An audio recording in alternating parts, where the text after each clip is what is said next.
I'm now going to hand over to Mark Kenber. He's from Climate Advisors. He's going to provide us with a lot more detail about what's actually in the report. Mark is obviously the managing director of Orbitas, an initiative of the Climate Advisors Trust, as I mentioned earlier on. He was previously the CEO of Mongoose Energy and of the Climate Group, where I first met him. And he's worked on climate policy and business engagement around carbon markets now for about a quarter of a century. So I'll hand over to you, Mark. Very much indeed, Mark, and thank you for moderating today. As Mark said, I'm the Managing Director of Orbitas, and it's an incredible pleasure for me today to be launching our flagship report, Agriculture in the Time of Climate Transitions, New Risks, New Opportunities, Stranded Assets. And I'm going to run through that report with us today. So I'm hoping that you can see a PowerPoint presentation. Is that on? It is indeed. So first, I'd like to thank NORAD, the Norwegian government, and GIZ and the German government for supporting us on this initiative. It's been a long time in the making, but I think, as you'll see in the next few slides, it's an important sector for us to be looking at. It has material risks and opportunities, and therefore is clearly something we need to be paying attention to.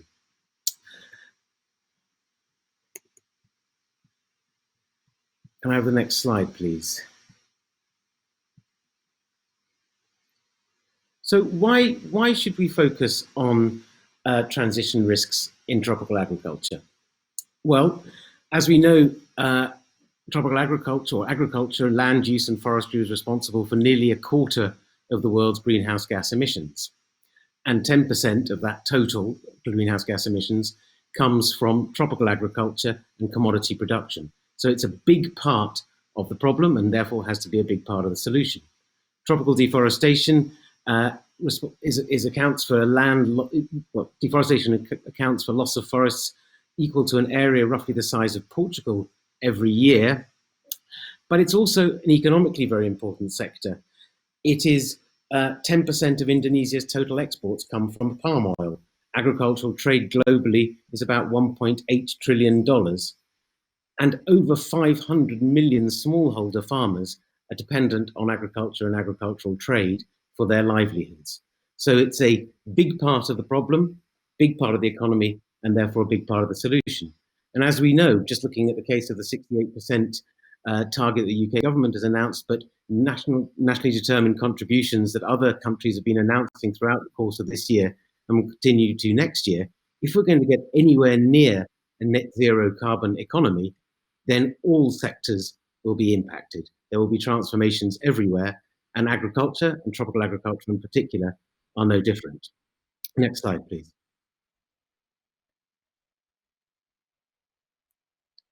So we have worked as Orbitas with three partners, the International Institute for Applied Systems Analysis, IASA, Vivid Economics, and Concordian Global, some of the world's leading economists and modelers, to create what has been a pretty complex and involved model to enable us to assess the transition risks for tropical agriculture, particularly tropical soft commodities. We started by building a set of global and local scenarios, and I'll show those to you in a moment, which model different pathways the world may take over the next 30 years, from no ambition whatsoever to ambition that keeps us below 1.5 degrees of warming.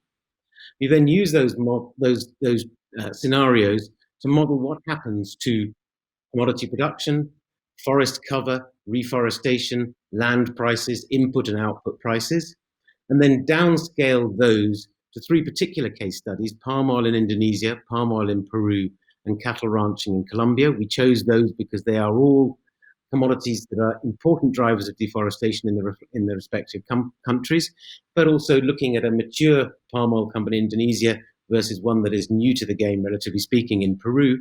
And cattle in Colombia may be a small part of the economy, but is the second most emissions-intensive cattle-producing country in the world.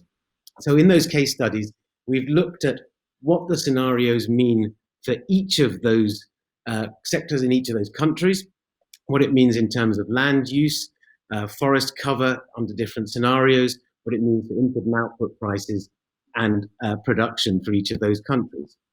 We've then taken that to look at what does it mean for individual types of companies. And we've modeled different types of companies. For example, in Indonesia, the archetypes we've created are fully integrated large-scale agribusiness, individual plantation owners, individual mill and refinery owners, and looked at how these transitions affect them differently from each other, and then used those results to create metrics that are standard use by the financial sector to look at value at risk and the risks and opportunities for capital providers, both financiers and investors. Next slide, please.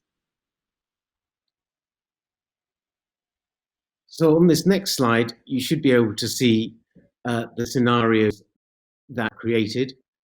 And those scenarios, as I mentioned, there are 5 of them, ranging from a 4-degree business as usual world where nothing is done, through to a 1.5-degree world with coordinated policy action across all countries. And we've looked at different parameters for what these transitions might look like.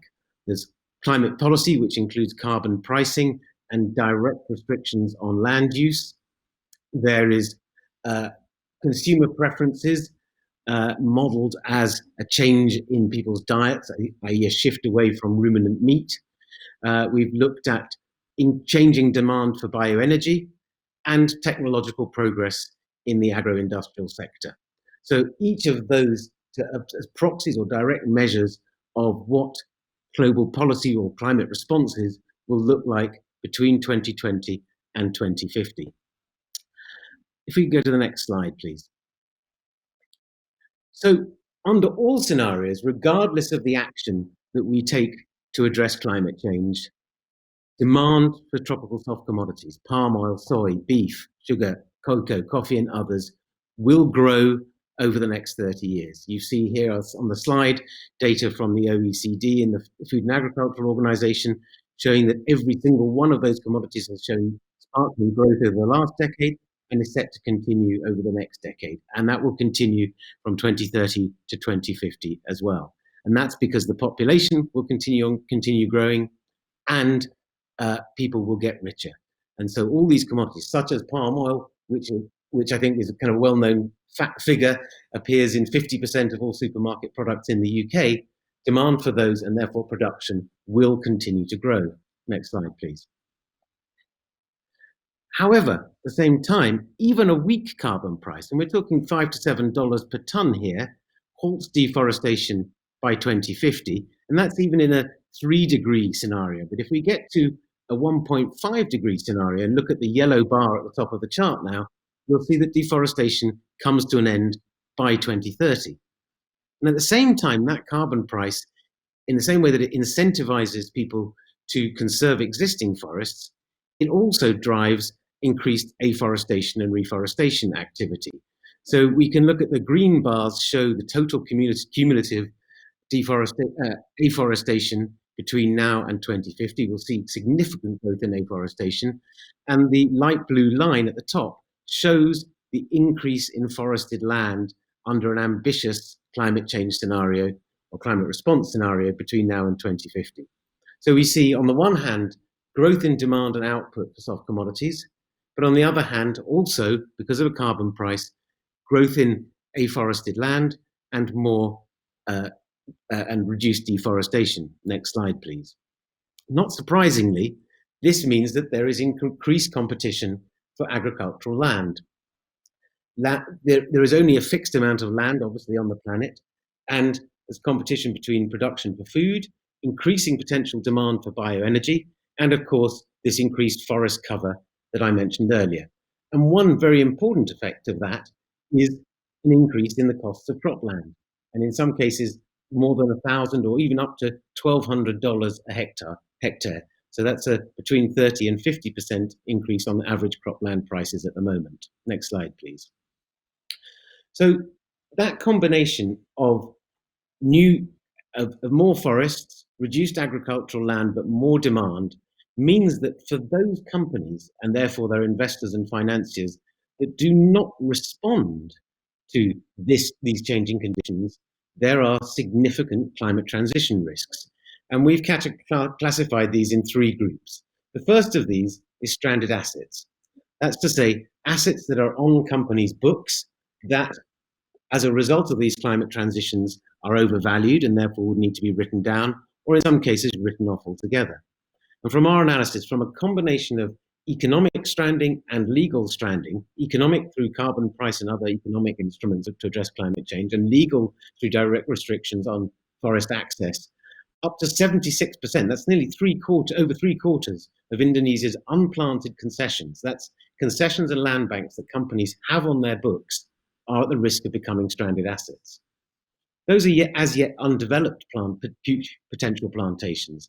But although a smaller number, perhaps even more dramatic, is the fact that 15% of current Indonesian palm plantations on peatlands are also at risk of stranding. Those are current operating assets that may be put out of business because of climate transitions if people don't respond. And similarly, we can see in Peru that 78% of the land that is currently considered suitable for palm oil expansion is likely to become unavailable under both economic and legal restrictions on conversion of forests. Next slide, please. This is linked to the second transition risk, which is growth constraints. I mentioned earlier the likely reduction or increase in forest cover, reduction in available land. And in a 1.5 degree scenario, up to 600 million hectares of agricultural land, that's over 10% of all the agricultural land globally, could be converted to forest by 2050. And again, that's driven by the changing economics of land use. And aligned with that growth constraint is, as I mentioned before, higher land prices, with commodity producers facing prices that are up to 50% higher than they currently face for land, whether that's rent or buying land, because of competition from reforestation and bioenergy. And then there's a third transition risk on the next slide, please, which is emissions costs. If there's a carbon price, then that affects all parts of a commodity value chain, both direct costs through fuel consumption and perhaps potentially costs on loss of forest, but also indirectly through increased prices for fertilizer, other agrochemicals, transport, and so on and so forth. And we modeled this that in the 1.5 degree scenario, there could be as much as $19 billion in annual emissions costs. Now, these vary pretty dramatically from sector to sector and country to country. For currently operating palm oil assets, they represent about 15% of current operating costs or production costs by 2040. However, in the case of Colombia, where as I mentioned before, the second most emissions-intensive cattle farming country in the world, those emissions costs could be 6 times higher than current production costs. In other words, if cattle farmers don't take action, their business becomes basically commercially unviable. Now, these are the risk side and the cost sides, but as with all risks, there are also opportunities. And on the next slide, please, we'll see that there are climate opportunities. I've mentioned already growing demand for commodity production would lead to 10 to 40% higher prices. But that, bearing in mind that people's wealth and income are likely to grow, food spending falls as a share of income from around 4 to 3%. So we have higher prices for farmers without negatively affecting consumers. There are also potential for carbon payments, in the same way that carbon prices can add a cost, so they can add a benefit. And we found that for Colombia, carbon sequestration revenues from forest conservation and reforestation could reach as much as $485 a hectare, which is far higher than those landowners are currently receiving from dairy and beef sales. And in Indonesia and palm oil in particular, we found that installing biogas cogeneration facilities could increase the value of those mills by up to 400%, because making use of a waste resource, substituting increasingly expensive diesel, even more expensive because of emissions costs, with local fuel and electricity that can be used for the mills themselves and sold back to the grid. So both emissions costs and opportunities. Next slide, please.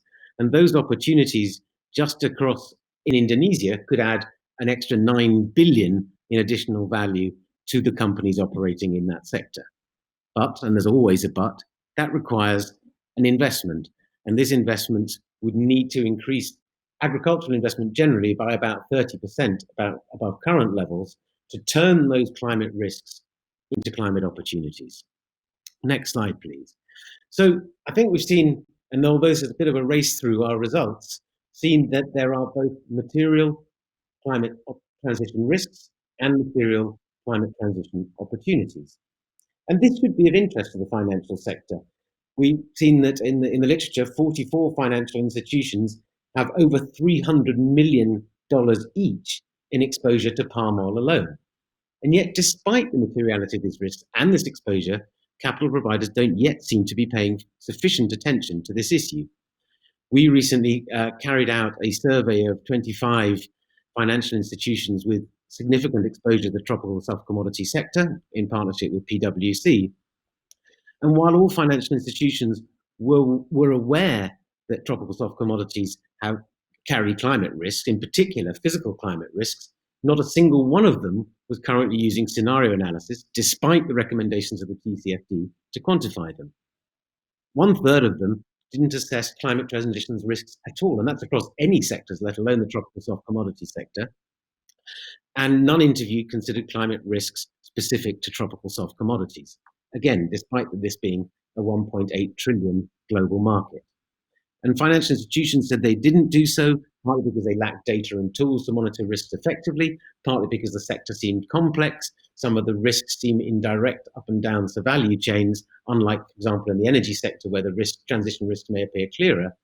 But it's evident, I think, from what we've seen so far and the other research that we've carried out, that this is something that financial institutions should very clearly be paying attention to. So, final slide, please. So, what needs to happen? Well, we've heard from Lord Callanan earlier about the UK requiring companies, soon requiring companies to disclose their climate risks in general. I think it's absolutely axiomatic that financial institutions, particularly those with tropical commodity exposure, should be requiring companies to assess and disclose climate transition risks. That is something that is not happening at the moment. Without it, it's impossible for investors and financiers to make the right allocation decisions. As a result of that, they should be shifting capital towards sustainable companies and away from those that are vulnerable to stranded asset risks. That's not just for climate purposes, that's for self-interest. You don't want to see your assets you've invested in written down.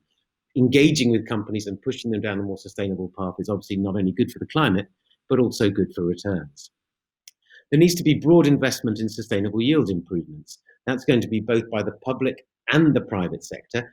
And we need to define what is a just transition sector, just transition strategy for those 500 million smallholders who are naturally risk averse and naturally not going to make changes on a whim, and therefore we need to be supported in replanting with improved yields, using more sustainable agricultural techniques. And that will have to be done by public and private sector financiers, but also by the larger producers who source much of their raw materials from those smallholder farmers.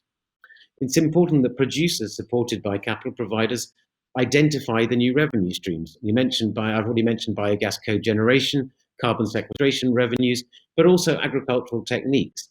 The Foley report published last year touched on some of these, and there are a number of other pieces of work which show that silvopastoralism, intercropping, and other regenerative agricultural techniques can be good for both the climate, but also preserve returns and improve yields.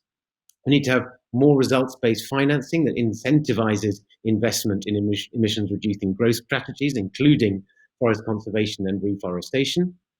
And more broadly, and I hope the panel will touch on this, thinking about trade and financing partnerships for sustainably produced commodities. Farmers naturally are risk averse, as I've mentioned, and therefore need certainty that there is an improved market access or premium pricing or whatever it may be that incentivizes them to invest in the yield improvements and other revenue streams that I've mentioned, and therefore improve yields, support climate mitigation, but also provide sustainable returns for themselves and their investors. So that was a very quick whip through the report that's published today. You can, as you've heard already, download it from Orbitas.finance. And in the next few days, we'll also be publishing the deep dives on Indonesia, Peru, and Colombia. With that, Mark, I'll hand it back to you. Thank you very much indeed for listening. Thank you, Mark. And some really big numbers in that. One that I was really taken back by, 76% of unplanted concessions in Indonesia. I mean, that is really significant, isn't it? That stranded asset risk there.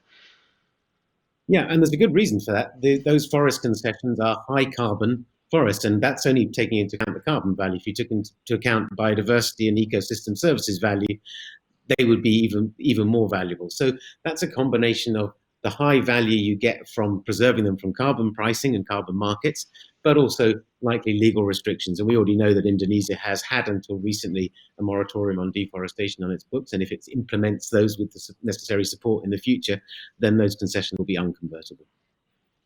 Yeah, and you touched on also that in the surveys you were doing, that not one of the companies was actually quantifying risk as yet.